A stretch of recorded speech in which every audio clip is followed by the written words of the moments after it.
Usually on this podcast, we talk about grief from the perspective of death, losing someone we love through death. Today, we're going to be talking about grief via divorce. And what's really interesting is Michelle Oxton tells us that it was the grief that she had being in the marriage and the separation and divorce that gave her the peace of mind. Michelle is an empath coach and she helps many people reach their highest potential. She has suffered loss with a family member, but she has also suffered loss through divorce. And this concept of the divorce and the separation actually being the freeing part, the grief was actually in the marriage. That is fascinating to me. So, Michelle, thank you very much for joining us today. Thank you so much for having me. It's a pleasure to be here. Can't wait So to get started. you've got to explain this concept. Right. It's an interesting subject and it's not something that we talk about very often. I almost think it's like behind the curtain a lot of the time. In fact, this was one of the things that I struggled with inside the marriage was the shame of the feelings that I was having. So I felt like I should, quote, quote, I should be happy. I had beautiful children that were healthy and participating in school. We had no problems. We were active members in the community. I was part of the PTA. I was on the board at the high school. And I was very unfulfilled. And it had been years of unfulfillment. And I tried to do everything I thought was appropriate. I worked out, I read, I ate healthy, and nothing was working. And the depression that sort of sat in from that was unbelievable. I have lost somebody to suicide before. And so I knew the slippery slope of depression. And it was in that I really realized that I needed to change something. It did take me 10 years to leave my marriage. I was married for 18 years. And leaving my marriage was the most freeing, liberating thing I probably have ever done in my whole life. But there was a lot of shame in that as well, because I was supposed to be grieving. I was supposed to be grieving the loss. I should be grieving the loss. And I did, but it was really inside the marriage that I grieved, so that when I was ready to leave, I was so liberated. Wow. So 10 years. That's, and my healing took a lot of time as well. And so that's what I want to create in this podcast, is to maybe with these lessons, with these tools, lessen that grief time, maybe provide a tool in someone's toolbox that they don't have to spend 10 years in this grief, in this suffering, in this pain. Absolutely. I mean, perspective is everything, right? Now that I look back, there were signs even before we got married, but let's just take that out of the game equation, right? Yeah, right. For the sake of this conversation, really, what I learned was so much about who I was as a person, being codependent and really putting everybody else's feelings before my own. And I think when you are the primary caregiver, whether that be male or female, you do struggle with what are your own needs? How do you make yourself happy? Do you even really deserve that? I mean, we do question that. We question whether, does our happiness play a role in this family? Or is it just about getting the kids to school and making breakfast and having dinner on the table and providing healthy foods and doing extracurricular activities? We get really caught up in everybody else's life. And then at the end of the day or early in the morning when it's quiet and you have these moments, sometimes for some people, it is very unfulfilling. And there is a lot of guilt in that, especially if that's really what you wanted, which is what I wanted. I wanted to be a mother. I wanted to be a wife. I wanted all of these things. And although being a mother was unbelievably, it is my fulfillment in life still to this day, my marriage was not. And that the grief of not getting what you wanted when you thought you thought marriage would provide you with a certain lifestyle, was unbelievably shocking to me. And that sort of led down this path. So yes, a path. So what was going through your mind at this time, and tell me a little bit about this journey through this grieving process that gave you the courage to say, I have to do this for me. Well, like I said, it took many years. I knew when I was pregnant with my youngest that something was off, but I was deeply in love with my husband then. I really believed in the power and the sanctity of our marriage. And I was raised Catholic and Jewish, so I have a lot of religious background as well. So there was a lot of guilt with that as well. And the process really took a long time because I kept pushing it away. I kept saying, oh, it'll get better. Oh, it's just a phase.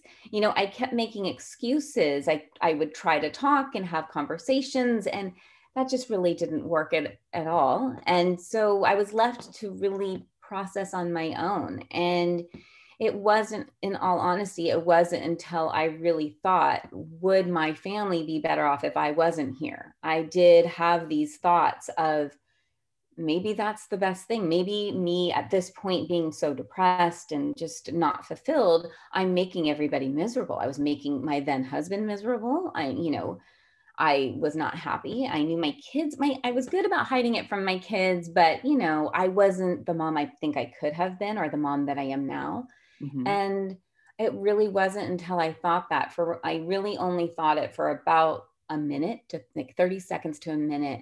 But even in that time where it's like life pauses and you have these grand sort of downloads or intuitions about things. And I started to reach out for therapy. And I really did. I went into therapy with no intention of divorcing. I just went in with, I cannot make a decision. This was the number one sign to me that something was really wrong. I could not make a decision. I couldn't make a decision if I wanted, what kind of tea I wanted in the morning. I'm not a coffee drinker. So if you're a coffee drinker, then what kind of coffee you wanted in the morning. I mean, I really could not make a simple decision. And I knew something was really off. And I thought, this is very strange. How I cannot make a decision. And so I went into therapy and I sat down. I was like, I can't make a decision. Something's wrong with me. And it was through that process, then really exploring, why can't I make decisions? Because I was so codependent that I needed other people to tell me what to do. I needed somebody else to be the inspiration. I needed my kids to be the inspiration. I needed my husband to be the inspiration. I literally did not know how to be inspired on my own, of my own accord. It was just, I had no idea how to do that. So that was the first big aha moment for me. Wow. And so I imagine a lot of those same thought patterns just kept going around in your head over and over and over again. That's one of the things that you specialize in now, is helping people get out of those negative thought cycles. So can you offer us maybe a couple of tips of how we can do that? And is it something that is a practice, or is it something that we can just click off and on, or is it through practice we can click it off and on? I know, it's actually a little of both. And I did suffer, they're called ruminating thoughts. That's like the technical term for them, is ruminating thoughts, right? Where they just cycle and cycle and cycle, and there is no break in your mind. And you actually you can experience chronic fatigue from negative thought patterns. So these are some of the medical terms that you actually suffer from with negative thought patterns: depression, anxiety, lack of hope is usually another byproduct of ruminating negative thought patterns. And so it is a practice. It is still a practice. If you are a trauma survivor and you're listening to this, you probably suffer from negative thought patterns. It is one of the side effects of PTSD. And I have been diagnosed with PTSD. So I did suffer from this quite frequently. I didn't know that then.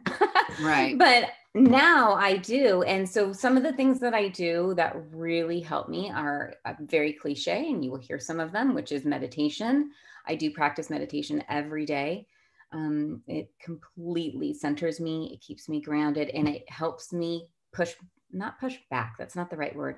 It helps me process and let go of these negative thought patterns. But some of the tools that I use you can use them in the moment, or in journaling, or in intention setting, anytime you do some sort of practice where you're really stopping and thinking, is I ask myself 6 questions. And you can do this anytime, anywhere. I keep them in my phone actually, because, sometimes when you are at a kid's play or an event where you cannot stop and journal for a second, you sort of need a quick little tool. And here are the 6 questions. So the first one is, what am I feeling? Like, I really try to identify, what am I feeling? Am I scared? Am I lonely? Is it something easy? Am I just thirsty? Like, sometimes it's super simple. What am I feeling right now? And then where am I feeling it? Is it in my head? Is it in my gut? Is it in my heart? Am I sad today? What am I feeling and where am I feeling it? So I really try to identify where this is in my body. And then I ask myself, if this could talk, if this feeling that I'm having could talk, what would it say to me right now? And this one can be very deep, because depending on what you're experiencing, you can do a lot of inner child work with this. You can get really deep on this, but you don't have to too. You can keep it very simple. And then I ask, what is it trying to teach me? Which for me is always number 4. What is it trying to teach me? Always sort of makes me pause, because I think a lot of time, especially when we are survivors of anything, whether that be abuse or death or, sickness or anything like that, we can get stuck in a victim mentality. And it is so important to really realize that even in those traumas, which took me a long time to understand, that this is actually trying to teach me something, this feeling that I'm having, what is that teaching me? And I'm always really amazed by what I come up with the answer. And sometimes it's very simple, like, I'm lonely today, I need a hug. Like, that one comes up quite a bit, of like, I'm just feeling kind of lonely. And what it's telling me is that right now, maybe I need to spend more time with my kids. Maybe I need to have a date with my husband. It's usually something easy, which I think is such a relief, because a lot of time when we're stuck in a negative thought pattern, we think it's something huge. We think it has to be this huge thing that's going to solve our problems. And really, it's usually something very simple that sort of starts the healing process. And then we begin that bigger work. And so then I'll ask myself, what do I need right now? And how can I do that? So those are the 6 things: is what do I need and how can I get that? And that really does break that. It takes you out of that moment and separates the pattern. It makes your brain actually start to create new synapses of, instead of just connecting, this is the science behind it, instead of just connecting to that one thought over and over, and that one firing to that one synapsis, that's all that's happening. It creates different synapses in your brain. So it's creating a different pattern, which is huge, which is why you're trying to break it. Right. I love that. And I happen to believe we are all here spiritual beings having a human experience, so that when we're having something like this, we're having these thoughts, I always try to go for the lesson or for the experience of, what am I supposed to be experiencing here? How am I supposed to learn from this? Because a lot of times we learn our greatest lessons from our deepest pain. Yes. Yes. And it doesn't have to be like that. And that's what I find fascinating, right? I'm studying this positive psychology training right now, and it is fascinating to learn that once you sort of, right now we're talking about grief and trauma. And when you get through that, you don't have to wait for these moments of incredible tragedy to have a shift, which is what we're talking about, like this shift, right, in your life. You can really start to recognize these moments without the tragedy and go, oh my gosh, this is a moment right here, and create your own little shift. Yes. I love that. And I'd much rather do that. Right. I'd much rather so much better. But what I'd much rather do that. But I feel that through these little practices, should something tragic happen, then you are so much more better equipped to not stay in the pain and suffering and so long. Right. I mean, you have to go through it. You have to feel it. You have to experience it. But the rebound, the bounce back or the bounce up from it can be, so much higher. So much. And I think it's really, I think all of us in life, we're, here is where we show everybody is right here. And then here, somewhere underneath that is the real us, right? Like this is the Mm. representative and this is the real us. But to get those two more close together is really the whole goal of life. If your drop down doesn't have to be so low, then your coming back up isn't so hard. So if you don't show everybody all of this, then when you drop, oh my gosh, coming back up takes so long. But if you can get this to sort of be a little bit smaller, the time from when you are who you are to when you're in that fixing state, just that gap, shorten that gap, then your bounce back won't be as hard. I love that. Sometimes though, all these emotions that we're feeling and all these feels, it becomes overwhelming. How do you deal with overwhelm? And is there anything that you can provide us with overwhelm? Yes. So overwhelm. This is a huge topic right now, especially in the empath community. Empaths are usually overwhelmed quite frequently. So this is something we talk about all the time. And one of the best tricks that I have learned, and I can't take credit for it, it actually was given, and I'm going to blank out on his name right now. So everybody who's listening, I'm so sorry. But he was the CEO for Coca-Cola for many years. And he gave a speech about learning what all your little bubbles are. And you have like family, life, work, spirituality, identity. You label these balls that you have, these like glass balls and rubber balls. And to identify what is a glass ball and what is a rubber ball. Because the glass balls, you are not going to let those break. That's going to be like your family, yourself, your spirituality. But maybe some days you can let work go and it will bounce. And it's very important to identify in your life, what are your glass balls and what are your rubber balls? It's not like you're never going to pick up these rubber balls again. They're going to be bouncing. So we're not letting them go. And I know sometimes people think, well, I can't let go of my work, that there's no way. I have this deadline and this deadline, or I can't let my kids go. I cannot let them go. And in reality, when we break it down day by day, you can strategize and say, today, my kids are going to be okay. They have these things to do. And my husband and I can go out on a date. And today, that's the glass ball that you're going to protect. And so really, it is a day by day practice of really identifying what is your glass balls today and what are your bouncing balls. So what are your rubber balls? And this simple task of identifying, because being aware is the first step of growth, right? So being aware, what are you juggling? What are the labels that you give them and which ones can you really let go for a while? And it is good to do a visual with this if you're really wanting a task with it, to draw circles on a paper and put in, you just list them all out. And then you like put a star or you color, however whatever you resonate with, of these are the glass ones today. These ones I'm not going to let go. These ones they'll break. They won't bounce back. But these ones today I can let go for a while. Go ahead. Is that a daily practice? Is that a daily practice? Yes. So your glass for me, balls it is. Could be one day, could be a rubber ball the next. Yes. Like, for example, some days work is a glass ball. I have things to do. I have deadlines. I have a class to teach. Those might be a glass ball, and maybe my kids are in school and so they can bounce for a while they're in school. So I don't have to worry about that one as much.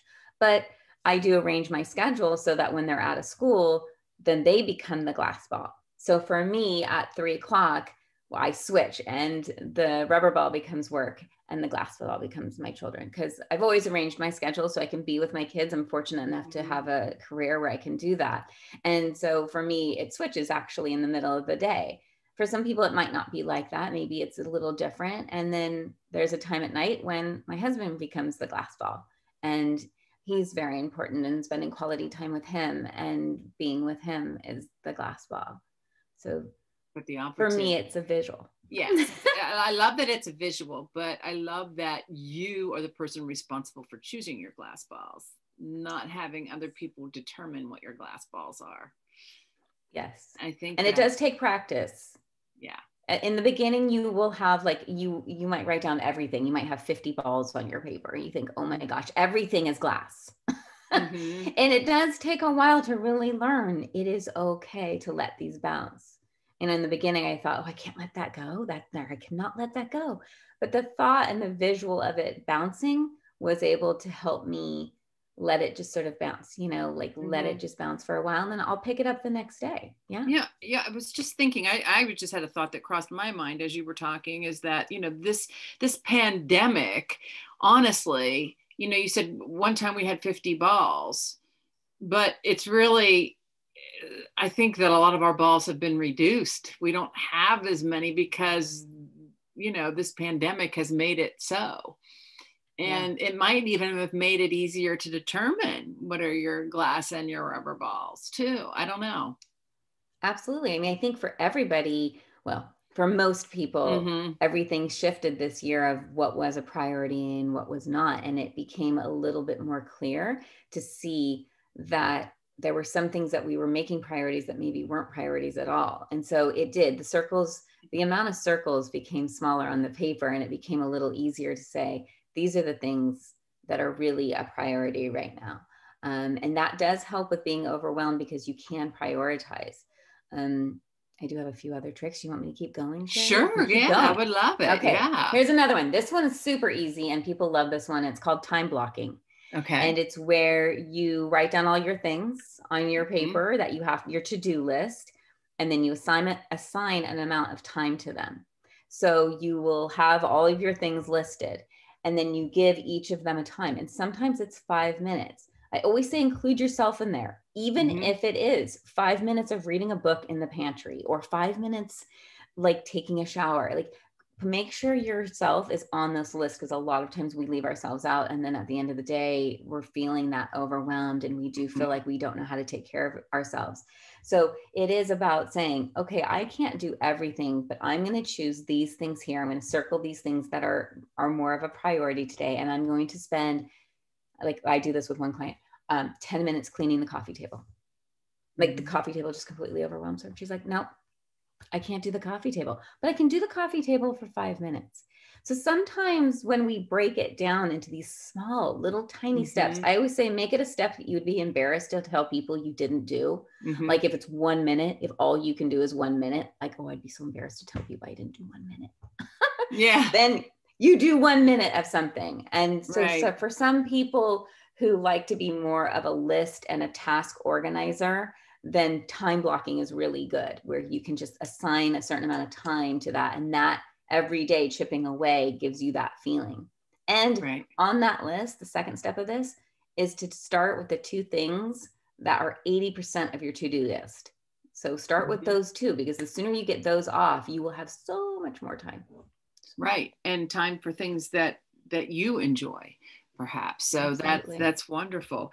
So one other thing I want to talk about before our time together is at an end, and that is boundary setting, because I know a lot of times as we are trying to heal, or the way we're trying to heal, or the way that we grieve, someone else has an opinion about it a lot of times, or someone thinks that they know us better, or they know what's best for us, or has a problem or an issue with the way we're doing things.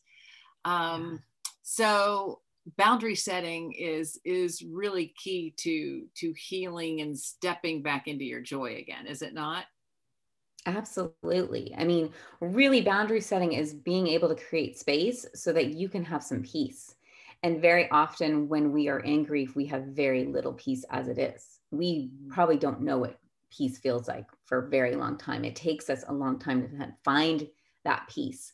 And you're right. I mean, people do have an opinion about how you grieve and the way you grieve and how long you did it for. I mean, I don't know why that one is such a question. That's so weird. It's so weird. And I feel like too, there's different types of deaths. There's a different grieving process with different kinds of deaths. And although we're under this umbrella of death, a suicide death is different than the loss of a child.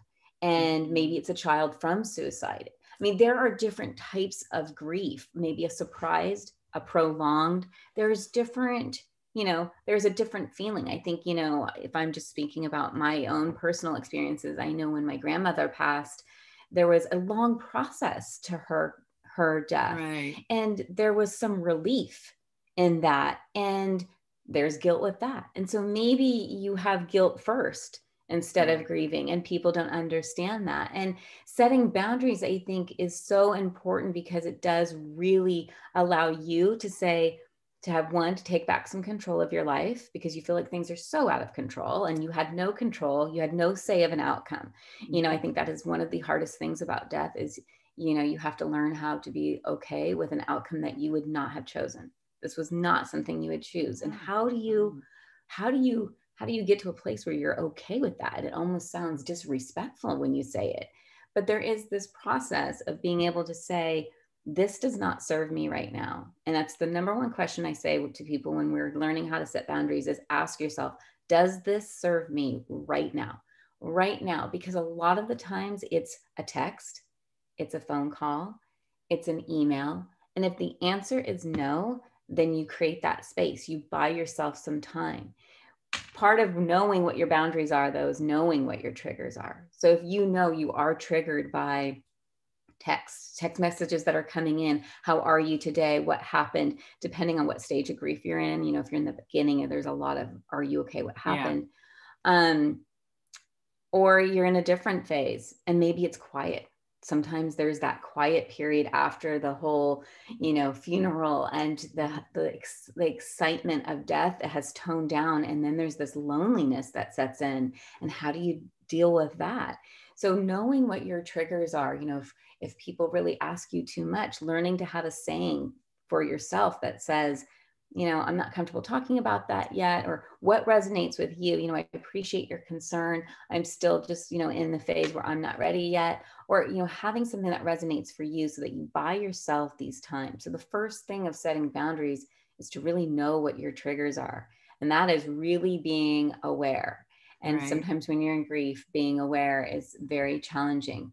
But I tell people, easy things, text yourself. If you're out and about and something triggered you, text yourself and say, I was at the store and this woman, you know, a stranger asked me about what happened. That's a trigger. So maybe I don't go to the store at that time anymore. So maybe that's my boundary. Maybe instead of going to the store at 3 o'clock in the afternoon, I'm going to go to the store at, 8 o'clock at night when there's not a lot of people. Maybe the grocery store is a trigger. I know grocery stores are a lot of triggers for a lot of people, but knowing that, and then when you create that peace, being able to provide yourself with that peace allows you space to sort of heal and then learn how to take some power back. That comes in time of like, how do I get that power back? Saying no, big boundary, learn how to say no. Well, and I think that you have to set boundaries too for what thoughts you allow. You know, your own thoughts. You can be your own worst enemy at times. And so does this serve me? Does this thought really serve me right now? If it doesn't, then you have to let it go, right? You have to let it go and come up with something else. Michelle, these have been wonderful tips, wonderful tools to put in our toolbox, whether any kind of loss that we're going through. These are really valuable tools that we can use to help move us back towards our path of living, really living our life and finding our joy again. So thank you very much for joining us today. How can people find you? The best way to find me is at my website as Cloud9, the number 9, lifecoaching.com. And everything actually is on my website. You can email me there, the classes I offer, the support services that I offer. I do have support groups. Everything is there. And so that's the best way, Cloud9, Cloud the number 9 at, Life Coaching. Thank you, Michelle, so much. It was so great talking with you today. Thank you, Sherry, so much for having me. I really appreciate it. Okay. Let me see. There, stop recording. That was wonderful. Okay.